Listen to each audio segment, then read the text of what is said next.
A boy comes home and proudly announces to his parents, "Mom, Dad, guess what? The teacher asked a question today, and I was the only one who knew the answer." His parents beam with pride. "That's wonderful, Lenny.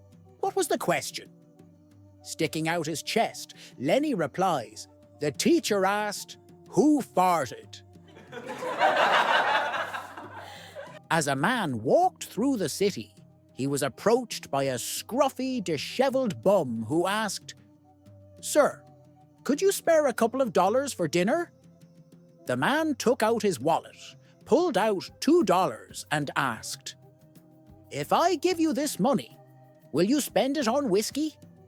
"No, sir," the bum replied. "I gave up drinking years ago." "Will you use it to gamble?" "Absolutely not.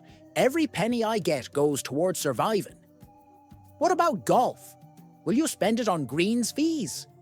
"Are you crazy?" the bum scoffed. "I haven't played golf in 20 years." The man nodded, then put the money back in his wallet. "I'm not going to give you $2, he said.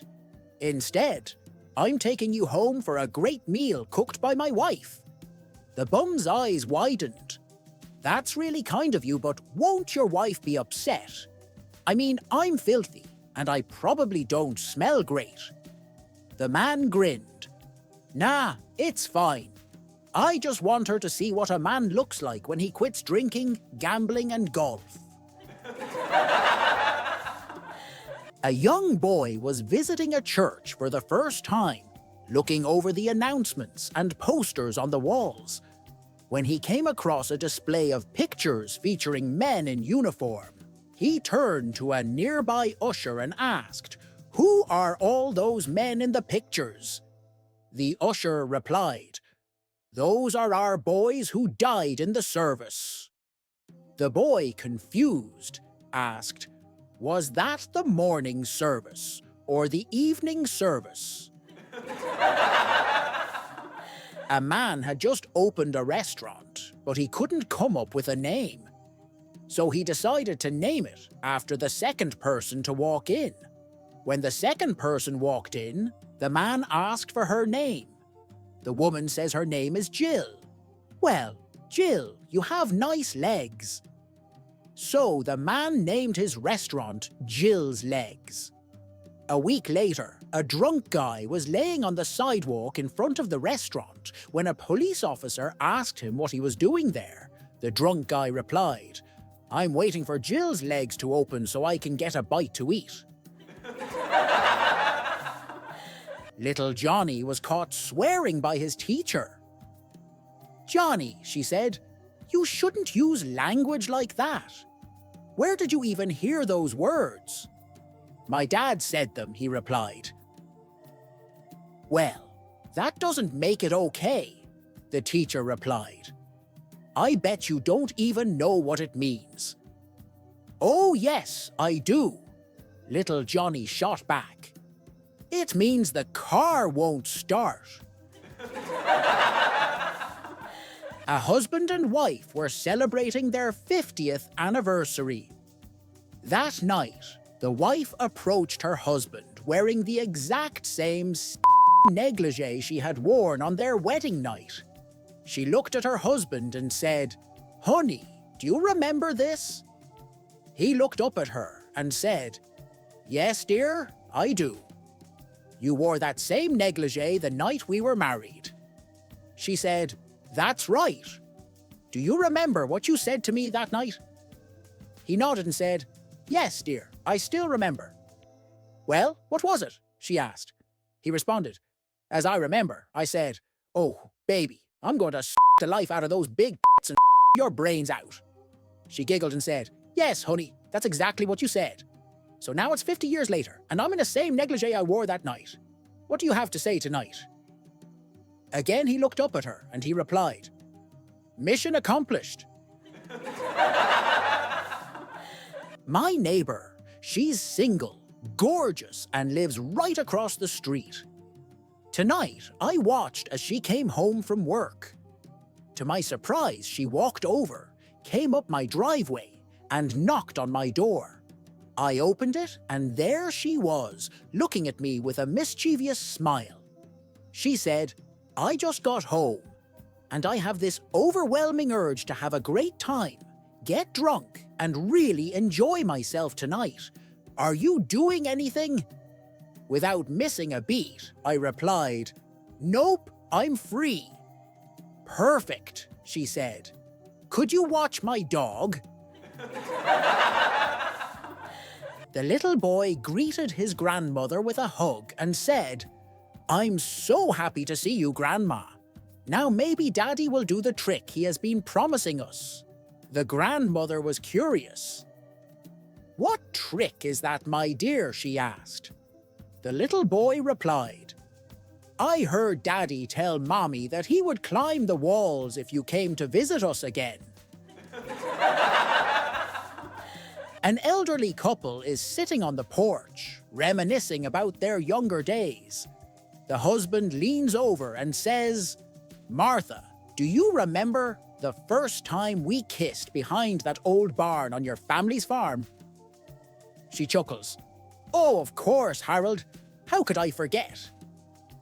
"Well," he says with a wink, "what do you say we take a little walk down memory lane?" Martha giggles. "Harold, you charmer, that sounds like a fun idea." A young farmhand overhears their conversation and, curious, decides to follow at a distance, wondering what the two are up to. The couple slowly makes their way to the old barn, leaning on each other and their canes for support. Once there, they share a warm embrace against the barn wall. Suddenly, they both jolt with surprise and stumble backward. After regaining their balance, they exchange a look of shock. The farmhand, now concerned, rushes over and asks, "Are you two all right?" Harold, catching his breath, chuckles and says, "Son, 50 years ago that barn wall wasn't electrified." An 8-year-old boy is walking down the road one day when a car pulls over next to him. "If you get in the car," the driver says, "I'll give you $10 and a packet of sweets."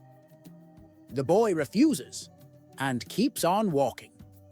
A few moments later, not to take no for an answer, the man driving the car pulls over again. "How about $20 and 2 packets of sweets?"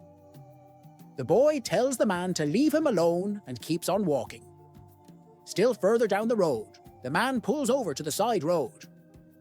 "Okay," he says, "this is my final offer. I'll give you $50 and all the sweets you can eat." The little boy stops, goes to the car and leans in. "Look," he shouts at the driver, "you bought the Volvo, Dad. You'll have to live with it." A redneck family found themselves in a big city for the very first time. As they wandered through a bustling mall, the father and son marveled at their surroundings, while the wife explored the shops.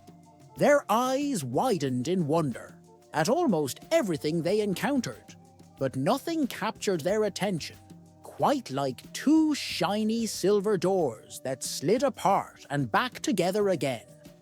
Curious, the boy turned to his dad and asked, "Pa, what's that?"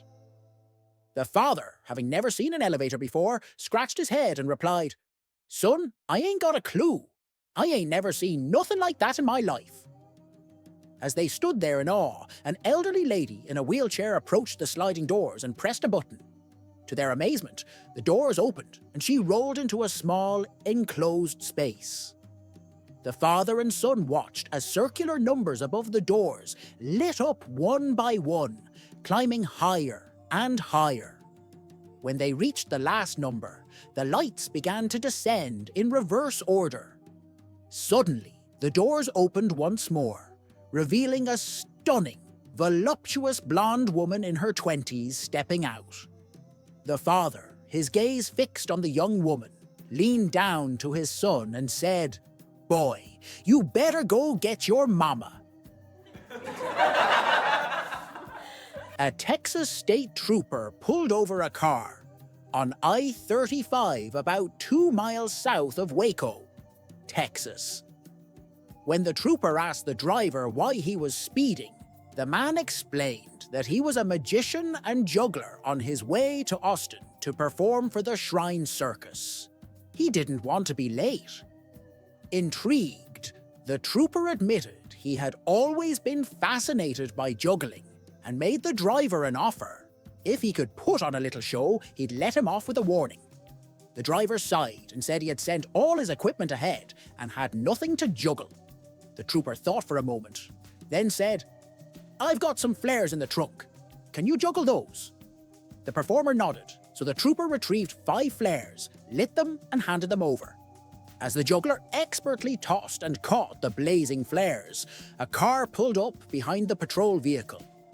A noticeably intoxicated man from Central Texas stumbled out, stared in disbelief at the fiery spectacle, and then walked over to the trooper's car. Without a word, he opened the rear door and climbed in. The trooper, watching this unfold, approached the vehicle and asked, "What do you think you're doing?" The drunk shook his head and muttered, "You might as well take me to jail, 'cause there ain't no way I'm passing that test." During a taxi ride, a passenger gently tapped the driver on the shoulder to ask a question. The driver instantly flinched, let out a startled scream, and lost control of the car, swerving wildly before finally managing to pull over to the side of the road.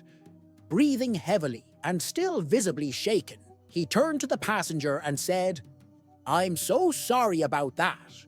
This is my first day driving a cab." After a brief pause, he added, "For the last 20 years, I was a hearse driver." An old retired sailor puts on his old uniform and goes down to the docks once more for old time's sake. He hires a prostitute and takes her up to a room. He's going at it as best as he can for a guy his age when he asks, "How am I doing?" The prostitute replies, "Well, sailor, you're doing about 3 knots. "3 knots?" he replies. "What's that supposed to mean?" She says, "You're not hard, you're not in, and you're not getting your money back." I once knew a girl from college. We used to travel together by the local trains. Once she wanted me to send her one of the songs that I had on my phone, using Bluetooth. We tried, but her phone was showing some kind of problem with the settings. We gave up when my stop station arrived, and I left.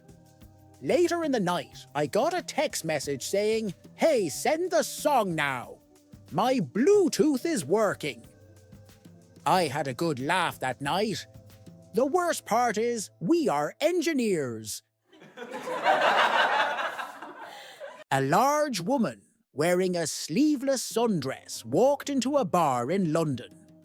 She raised her right arm, revealing a huge, hairy armpit as she pointed to all the people sitting at the bar and asked, "What man here will buy a lady a drink?" The bar went silent as the patrons tried to ignore her. But down at the end of the bar, an owly-eyed drunk slammed his hand down on the counter and bellowed, "Give the ballerina a drink." The bartender poured the drink, and the woman chugged it down in one. She turned to the patrons and again pointed around at all of them, revealing the same hairy armpit, and asked, "What man here will buy a lady a drink?" Once again, the same little drunk slapped his money down on the bar and boomed, "Give the ballerina another drink." The bartender approached the little drunk and said, "I say, old chap, it's your business if you want to buy the lady a drink, but why do you keep calling her the ballerina?" "As far as I'm concerned," the drunk replied, "any woman who can lift her leg that high has got to be a ballerina." Student: "Sir, can I ask you a question?" Teacher: "Of course, go ahead." Student: "How do you put an elephant inside a fridge?" Teacher: I'm not sure." Student: "It's simple. Just open the fridge and put it in." I have another question. Teacher: All right, go ahead. Student: How do you put a donkey inside the fridge? Teacher: Well, you just open the fridge and put it in, right? Student: No, sir. You first need to take out the elephant, then put in the donkey. Teacher: Oh, I see. Student: Let me ask one more. If all the animals went to the lion's birthday party, which animal didn't make it? Teacher: The lion, of course. It'd be too busy eating the other animals. Student: Nope, it's the donkey. It's still in the fridge. Teacher: Are you kidding me? Student: No, sir. Just one last question. Teacher: All right, let's hear it. Student: If you had to cross a river full of crocodiles, how would you do it? Teacher: I'd have to find a boat, no doubt. Student: No, sir, you'd just swim across, since all the crocodiles are at the lion's birthday party. Teacher: All right, now I have a question for you. If every student came to school except one, who would that be?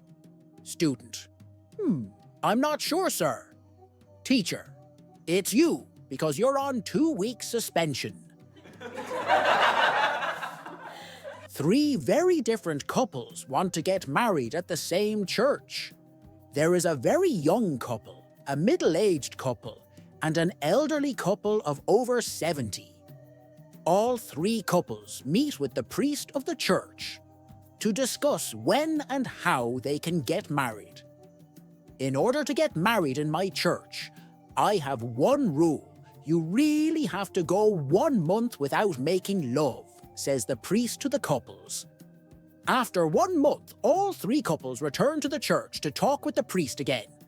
The priest starts with the young couple and asks them, Did you make love in the last month after you came here first? No, we haven't, and it was very easy to our own surprise, replies the young couple. He then turned to the middle-aged couple. How about you? He asked the couple. It was really hard, Father, but we didn't make love for the whole month, replies the middle-aged couple. And how about the 2 of you? He then asked the elderly couple. I'm really sorry, Father, but we just couldn't make it till the end, responds the old man. Not? Then please tell me why not, says the priest. Well, Father, my woman had a can of soup in her hand when she accidentally dropped it on the floor. And when she bent over to pick it up again, well, that's when it happened, Father. The priest, still a bit in shock, then tells them, I'm sorry, but in that case, you're not welcome in my church to get married. We're also not welcome in the supermarket anymore either, says the old man. Little Johnny's next-door neighbor had a new baby. Unfortunately, the baby was born with no ears. When they arrived home from the hospital, the parents invited little Johnny's family to come over and see their new baby. Before visiting, little Johnny's parents warn Johnny about the infant's problem and tell him to be sensitive. At the neighbor's home, little Johnny leaned over the crib and touched the baby's hand. He looked at its mother and said, Oh, what a beautiful little baby. The mother said, Thank you very much, little Johnny. Little Johnny then said, This baby has perfect little hands and perfect little feet. Why, just look at his pretty little eyes. Did his doctor say he can see good? The mother said, Why, yes, his doctor said he has 20/20 vision. Little Johnny said, Well, it's a darn good thing, 'cause he sure as heck can't wear glasses. A class was being taught when Bill Clinton walks in. He asks the class what is a tragedy. After a few seconds, a kid named Matthew raises his hand. Matthew says, If my family and I got crushed by a semi while we were driving, that would be a tragedy. Bill Clinton responded, That would be an accident, not a tragedy. After a few minutes, another kid, Martha, raised her hand. She says, If our school got shot up by a person and nobody survived it. To which Bill Clinton replies, That would be a great loss, not a tragedy. The class was very quiet now, with even the teacher looking very confused. But one kid, John, brightens up and says, if you and Hillary Clinton were on a plane and it was exploded by a bomb, that would be a tragedy. Bill, looking very pleased, smiles and says, you're correct. How did you know? John, eager to share his answer, says because it definitely isn't an accident and certainly not a great loss.